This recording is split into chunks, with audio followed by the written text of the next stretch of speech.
The life journey of Soekarno, better known as Bung Karno, is an inspiring and colorful story in Indonesian history.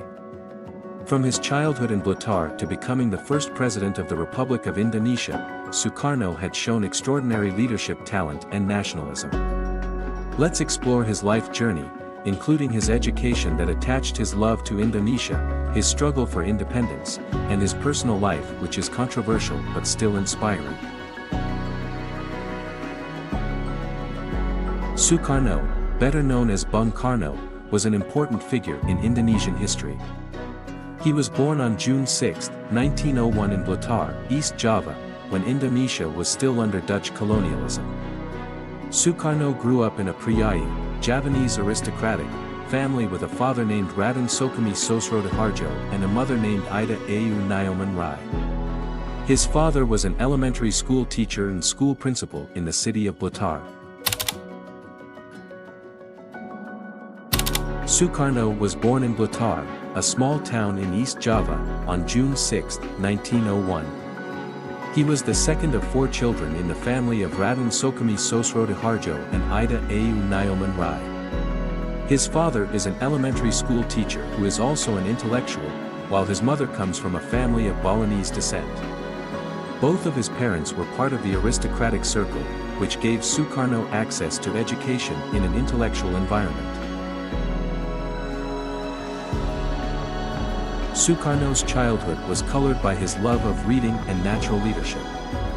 He is often involved in various activities at school, such as plays, speeches, and various academic competitions. From a young age, Soekarno already showed talent as an accomplished orator and charismatic leader. After completing his basic education at the ELS, Europees Lagera School, Soekarno continued his education at the secondary school at HBS, Hugera Burger School, Malang. At HBS, Soekarno increasingly demonstrated outstanding academic achievements and inspiring leadership. However, the dream of continuing higher education at NIT Bandung had to stop due to financial limitations. At the age of 19, Soekarno had to face the fact that his family could not afford to pay for his education at NIT. However, his determination to continue learning and contributing to his nation has not faded. He then won a scholarship to study at the Technische Hogeschool Bandung, which is now known as the Bandung Institute of Technology, ITB. There, he studied civil architecture and was known as an intelligent and accomplished student. During his study period at ITB, Soekarno's spirit of nationalism flared up even more. He was active in student organizations and explored various political ideologies, including nationalism, socialism and Islam. He read the works of world thinkers and revolutionaries, such as Karl Marx, Mahatma Gandhi, and Mustafa Kemal Atatürk, which influenced his political views. Soekarno was a figure who was good at talking and arousing the enthusiasm of many people. Inspirational speeches, such as the speech Indonesia Ach, in 1926, has touched the hearts of many people and inspired the spirit of change. He sees himself as the embodiment of the Indonesian people who are suffering and trying hard to change the fate of their nation.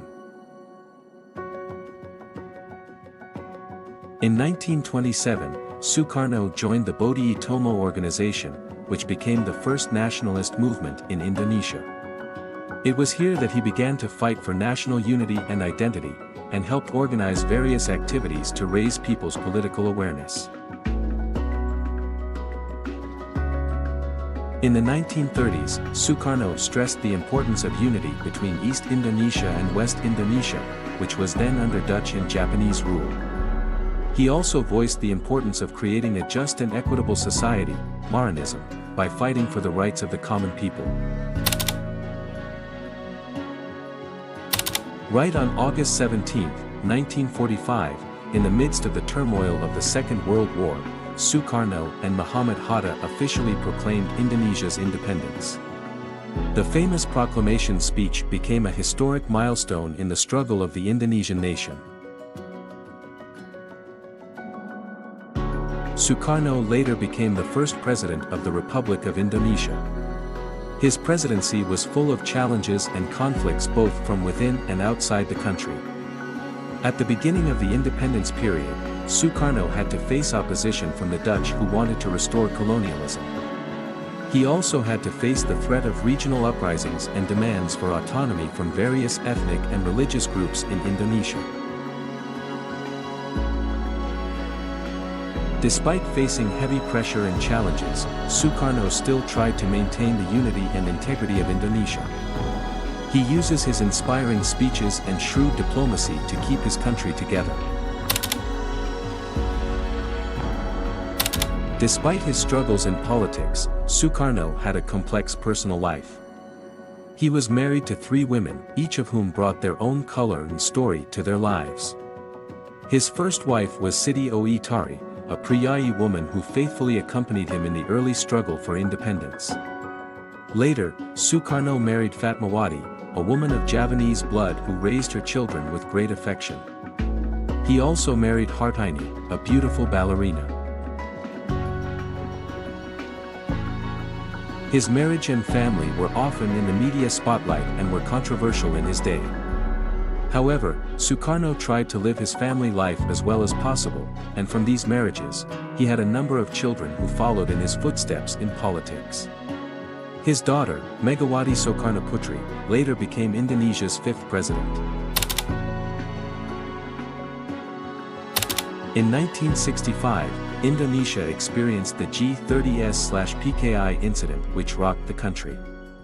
The incident involved members of the military and members of the Indonesian Communist Party, PKI, trying to seize state power.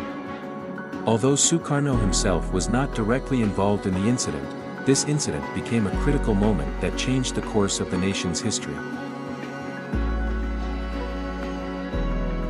After the G30S/PKI incident, Soekarno was removed from his position as president by Suharto and isolated in his own house until the end of his life. Suharto then established the new order which became the ruling regime for decades. Soekarno died on June 21, 1970 in Jakarta, at the age of 69.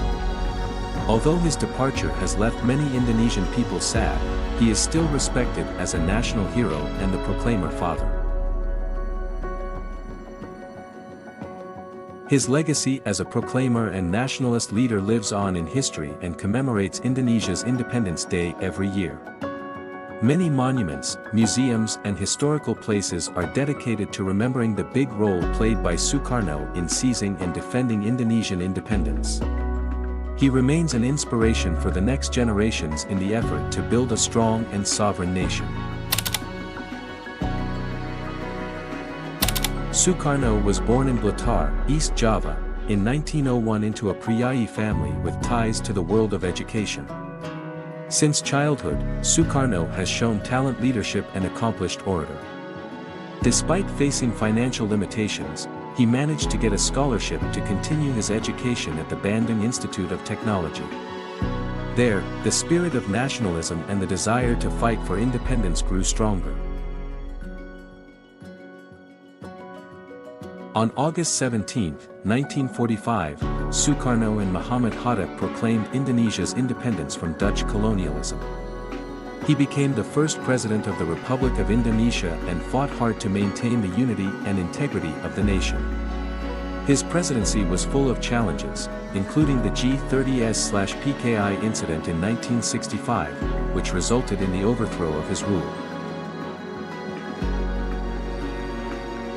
Apart from his political struggles, Soekarno also had a complicated personal life with 3 marriages and controversial offspring. However, he is still respected as a national hero and a symbol of the struggle for independence. Soekarno was an important figure in Indonesian history who inspired generations with his nationalism and aspirations for independence. His presence as the first president of the Republic of Indonesia provided a foundation for nation building. Even though his life journey was full of twists and turns, Soekarno is still remembered as the father of the proclaimer who made a big name in the struggle of the Indonesian nation. His legacy as a proclaimer and nationalist leader continues to inspire and is an important part of Indonesia's national identity.